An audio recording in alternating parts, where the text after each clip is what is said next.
नमस्कार, जय जोहार। छत्तीसगढ़ न्यूज में आपका बहुत बहुत स्वागत है। चलिए देखते हैं आज की 25 फटाफट काम की और महत्वपूर्ण बड़ी खबरों को। पर इससे पहले आप वीडियो को कहां से देख रही हैं, कमेंट में बताना बिल्कुल ना भूलें। विष्णुदेव साय 16 अक्टूबर को लेंगे कैबिनेट मीटिंग। मुख्यमंत्री विष्णुदेव साय की अध्यक्षता में 16 अक्टूबर को राज्य कैबिनेट की बैठक होगी। ये बैठक मंत्रालय में सुबह करीब 11 बजे शुरू होगी। इस बैठक पर राज्य के किसानों, सरकारी कर्मचारियों के साथ ही युवाओं की भी नजर रहेगी। विष्णुदेव कैबिनेट की पिछली बैठक 20 सितंबर को हुई थी। इसके बाद से कैबिनेट की बैठक नहीं हो पाई है। इस महीने के पहले सप्ताह में बैठक कराने का प्रस्ताव था, लेकिन मंत्रियों के क्षेत्र में व्यवस्था की वजह से बैठक टाल दी गई। अब ये बैठक 16 तारीख को होने जा रही है। छत्तीसगढ़ में डिजिटल सेवाओं का हुआ विस्तार। साय सरकार ने पूरा किया सुशासन कायम करने का वादा। छत्तीसगढ़ डिजिटल क्रांति की ओर बढ़ रहा है। बीते कुछ महीनों में छत्तीसगढ़ ने डिजिटल प्रगति और सुशासन की दिशा में जो कोई कदम उठाए हैं, इससे न सिर्फ राज्य को विकास की ओर जा रहा है, बल्कि प्रदेश के नागरिकों के जीवन को भी सरल और सुविधाजनक बना रहे हैं। शासकीय सूत्रों ने बताया कि छत्तीसगढ़ राज्य ने सरकार की योजनाओं और काम को पारदर्शिता और कुशल बनाने के लिए डिजिटल तकनीक को अपना प्रमुख साधन बनाया है। बड़ी सौगात, आत्मसमर्पित नक्सलियों का घर बसाएगी छत्तीसगढ़ सरकार। आत्मसमर्पित नक्सलियों की पुनर्वास की नीति राज्योत्सव के अवसर पर लॉन्च होगी। इसके प्रमुख प्रावधानों के अनुसार मुख्यमंत्री विष्णुदेव साय सरकार मुख्य धारा से जुड़ने वालों का घर बसाएगी। उन्हें उनकी जरूरत की सभी चीजें दी जाएंगी। आत्मसमर्पण करने वाले नक्सलियों और उनके स्वजन विकास के लिए सरकार अलग से बजट भी निर्धारित करेगी। पुनर्वास की नीति के ज्यादातर प्रावधान असम से लिए गए हैं। प्रदेश के उप मुख्यमंत्री व गृह मंत्री विजय शर्मा ने असम का दौरा करके यहाँ अध्ययन किया है और वहाँ की नीति का 80% हिस्सा छत्तीसगढ़ में भी लागू किया जा सकता है। छत्तीसगढ़ में किसानों के लिए बड़ी खबर। धान और मक्का बेचने के लिए 31 अक्टूबर तक करा ली पंजीयन। छत्तीसगढ़ में खरीफ विपणन 2024 से 25 में समर्थन मूल्य पर धान और मक्का की खरीदी के लिए किसानों का पंजीयन 1 जुलाई से चल रहा है, जो 31 अक्टूबर तक चलेगा। पंजीयन के लिए सभी किसान अपने क्षेत्र के ग्रामीण कृषि विस्तार अधिकारी, सहकारी समिति प्रबंधक से संपर्क कर नया पंजीयन करा सकते हैं। खाद्य विभाग से मिली जानकारी के अनुसार खरीफ विपणन 2024 से 25 में नया पंजीयन फसल रकबा संशोधन एवं कैरी फॉरवर्ड हेतु 1 जुलाई 2024 से किसानों का पंजीयन प्रारंभ किया गया है। केंद्रीय अर्धसैनिक सशस्त्र बलों सहित लाखों सरकारी कर्मियों को मिलेगा 6,908 बोनस। वित्त मंत्रालय ने केंद्र सरकार के कर्मियों को दीपावली के मौके पर 2023 से 24 के लिए नॉन प्रोडक्टिविटी लिंक्ड बोनस देने की घोषणा की है। इसके तहत सभी पात्र कर्मियों को 30 दिन के वेतन जितनी राशि मिलेगी। केंद्र सरकार के ग्रुप बी और ग्रुप सी के अंतर्गत आने वाले वे अराजपत्रित कर्मचारी जो किसी प्रोडक्टिविटी लिंक्ड बोनस स्कीम के तहत नहीं आते हैं, उन्हें भी ये बोनस दिया जाएगा। एडहॉक बोनस का फायदा केंद्रीय अर्धसैनिक सशस्त्र बलों की सभी योग्य कर्मियों को होगा। एडहॉक बोनस के तहत योग्य कर्मियों को औसतन 6,908 रुपए मिलेंगे। गर्भवती महिलाओं की सुरक्षा, प्रसव के लिए बेहतर सुविधा, बोले स्वास्थ्य मंत्री जायसवाल। सीएम विष्णुदेव साय के मार्गदर्शन में स्वास्थ्य सुविधाओं एवं संसाधनों में लगातार इजाफा हो रहा है। स्वास्थ्य मंत्री श्री श्याम बिहारी जायसवाल के निर्देश पर स्वास्थ्य व्यवस्था को बेहतर बनाने का प्रयास सतत रूप से जारी है। इसी कड़ी में बलौदाबाजार में कलेक्टर दीपक सोनी के मार्गदर्शन में जिले में स्वास्थ्य सुविधाओं का विशेष ध्यान रखा जा रहा है। जिला अस्पताल बलौदाबाजार में इस वर्ष जनवरी 2024 से माह सितंबर तक 9 माह में कुल 1,816 सफल प्रसव कराए गए हैं। उक्त प्रसव में से 1,354 सामान्य प्रसव तथा 462 सिजेरियन शामिल हैं। महादेव सट्टा ऐप घोटाले में जो भी दोषी होगा उस पर होगी कड़ी कार्रवाई, बोले अरुण साव। महादेव सट्टा ऐप अभी भी चल रहा है। रवि उप्पल और अन्य प्रमोटर कब पकड़े जाएंगे? महादेव सट्टा ऐप अभी तक बंद नहीं हुआ है। इससे साफ है कि भारत सरकार में बैठे लोग महादेव सट्टा ऐप के प्रमोटरों से पैसे ऐंठ रहे हैं। बघेल के इस बयान पर छत्तीसगढ़ के उप मुख्यमंत्री अरुण साव ने प्रतिक्रियाएं दी हैं। उप मुख्यमंत्री अरुण साव ने IANS से कहा कि महादेव सट्टा ऐप घोटाले की जांच में लगातार लोगों की संलिप्तता सामने आ रही है और जो भी दोषी पाया जाएगा उसके खिलाफ निश्चित रूप से कानूनी कार्रवाई की जाएगी। रायपुर से सूरत के लिए सीधी फ्लाइट शुरू करने की मांग, केंद्रीय विमानन मंत्री को भेजा पत्र। Chhattisgarh chamber of commerce and industries ने रायपुर से सूरत के लिए सीधी फ्लाइट शुरू करने केंद्रीय नागरिक उड्डयन मंत्री राम मोहन नायडू को पत्र लिखा है। संख्या में कारोबारी खरीदारी करने के लिए सूरत जाते हैं। रायपुर से सीधी फ्लाइट नहीं होने के कारण वाया मुंबई, अहमदाबाद और पुणे होते हुए जाना पड़ता है। इसके कारण अतिरिक्त रकम खर्च करने के साथ ही समय भी खराब होता है। रायपुर एवं सूरत के बीच हवाई सुविधा चालू होने से दोनों राज्यों के मध्य आर्थिक गतिविधियां बढ़ने के साथ ही कारोबार में इजाफा और नए रोजगारों का सृजन होगा, जिससे अतिरिक्त राजस्व की प्राप्ति होगी।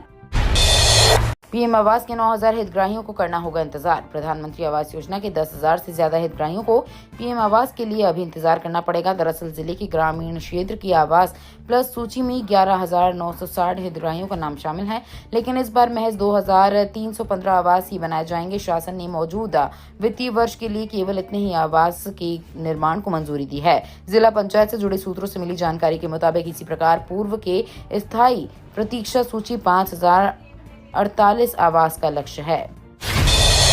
14 सड़कों के निर्माण के लिए 15 करोड़ 25 लाख की मंजूरी। छत्तीसगढ़ के कवर्धा कबीरधाम जिले में नित्य नए सड़कों के निर्माण के लिए स्वीकृतियां मिल रही हैं।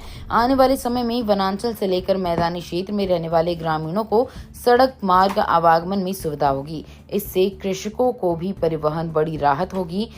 इसी कड़ी में पंचायत एवं ग्रामीण विकास मंत्री विजय शर्मा की अनुशंसा पर राज्य सरकार ने पंडरिया विधानसभा क्षेत्र के लिए 10 और कवर्धा विधानसभा क्षेत्र के लिए 4 कुल 14 सड़कें स्वीकृति की है। 125 डेसिबल की आवाज वाले पटाखे बेचे तो होगी कार्रवाई। 400 क्विंटल स्टॉक रखने की होगी अनुमति। दीपावली त्योहार को लेकर रायपुर जिले में पटाखों की बिक्री के लिए नई गाइडलाइंस जारी की गई हैं, जिनका उद्देश्य सुरक्षा सुनिश्चित करना और प्रदूषण को नियंत्रित करना है। जिला प्रशासन ने स्पष्ट किया है कि 125 डेसिबल से अधिक आवाज के पटाखे बेचना प्रतिबंधित होगा। यदि किसी दुकान में तय डेसिबल से अधिक क्षमता वाले पटाखे पाए गए तो संबंधित लाइसेंस रद्द कर सख्त कार्रवाई की जाएगी। गाइडलाइंस के अनुसार स्थायी पटाखा दुकानों के लिए 400 किलो और अस्थायी पटाखा दुकानों के लिए 100 किलो पटाखे रखने की अनुमति दी गई है। इससे अधिक स्टॉक रखने की अनुमति नहीं है। अब छत्तीसगढ़ से गया के लिए सीधी ट्रेन। धार्मिक मान्यताओं के अनुसार सर्वपित्र अमावस्या के दिन गया में पिंडदान करने से 108 कुल और 7 पीढ़ियों का उद्धार हो जाता है और पितरों की आत्मा को शांति मिलती है। साथ ही पितरों को मोक्ष की प्राप्ति होती है, इसलिए इस स्थान को मोक्ष स्थली का कहा जाता है। पुराणों में बताया गया है कि प्राचीन शहर गया में भगवान विष्णु स्वयं पितृदेव के रूप में निवास करते हैं, लेकिन गया जाने के लिए अब तक प्रदेश से सीधी ट्रेन नहीं थी, जिससे यात्रियों को ट्रेन बदल कर जाना पड़ता था। लेकिन अब छत्तीसगढ़ के लोगों को गया के लिए सीधी ट्रेनें मिलने वाली हैं। उन्हें हरियाणा का चुनाव नहीं भूलना चाहिए। छत्तीसगढ़ डिप्टी सीएम अरुण साहब ने कांग्रेस पर साधा निशाना। छत्तीसगढ़ की विष्णुदेव साय सरकार और कांग्रेस के बीच बयानबाजी और आरोप प्रत्यारोप का सिलसिला लगातार जारी है। वहीं इस बीच रायपुर दक्षिण विधानसभा उपचुनाव भी होना है, जिसको लेकर प्रदेश की सभी राजनीतिक पार्टियां तैयारियों में लगी हुई है। हाल ही में प्रदेश की डिप्टी सीएम अरुण साहब ने इसको लेकर एक जानकारी दी है। डिप्टी सीएम ने बताया कि रायपुर दक्षिण विधानसभा उपचुनाव की तैयारियां तेज हो गई हैं। इस सिलसिले में कल भाजपा कोर कमेटी की बैठक हुई। इस बैठक में दक्षिण उपचुनाव की रणनीति पर विस्तार से चर्चा हुई। छत्तीसगढ़ में यूथ कांग्रेस का मेगा प्रोटेस्ट प्लान, रोजगार और नशा के मुद्दे पर 4 साल विरोध प्रदर्शन की रणनीति। छत्तीसगढ़ में कांग्रेस अपनी ताकत बढ़ाने के लिए आंदोलन की तैयारी में जुट गई है। युवा कांग्रेस ने रायपुर में मीडिया से बात करते हुए कहा कि अब 4 साल जनता की लड़ाई लड़ेंगे। रोजगार की मांग और नशे के खिलाफ आने वाले 4 सालों तक आंदोलन चलेगा। युवा कांग्रेस ने कहा कि पहले रोजगार को लेकर दिल्ली में कांग्रेस बड़ा प्रदर्शन करने जा रही है। ये प्रदर्शन 16 अक्टूबर को होने जा रहा है, जिसमें देश भर से युवा कांग्रेस के पदाधिकारी और कार्यकर्ता शामिल होंगे। दिल्ली के बाद पूरे प्रदेश में सरकार के खिलाफ प्रदर्शन करेंगे। कौशल पखवाड़ा का हुआ शुभारंभ, युवाओं को मिलेंगे रोजगार के नए अवसर।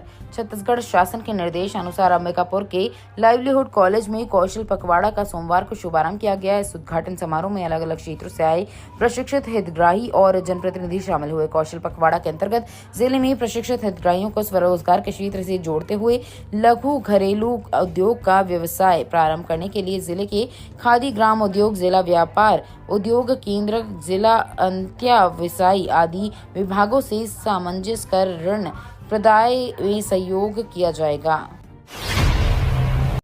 यातायात हो रही बाधित चिकन दुकान और अवैध अतिक्रमण को हटाने कलेक्टर से लगाई गुहार। कलेक्टर ऋचा प्रकाश चौधरी ने जनदर्शन में बड़ी संख्या में पहुंचे लोगों से मुलाकात कर उनकी समस्याएं सुनी। उन्होंने जनदर्शन में पहुंचे सभी लोगों की समस्याओं को गंभीरता से सुना और समुचित समाधान एवं निराकरण करने संबंधित विभागों को शीघ्र कार्यवाही कर आवश्यक पहल करने को कहा। जनदर्शन में आज 130 आवेदन प्राप्त हुए। भिलाई निवासी से रुआ बांधा साप्ताहिक बाजार से ठेला व्यापारी को हटाने आवेदन दिया। रुआ बांधा साप्ताहिक सब्जी बाजार प्रत्येक शनिवार को लगता है, जिसके कारण मुख्य मार्ग से यातायात बाधित होता है।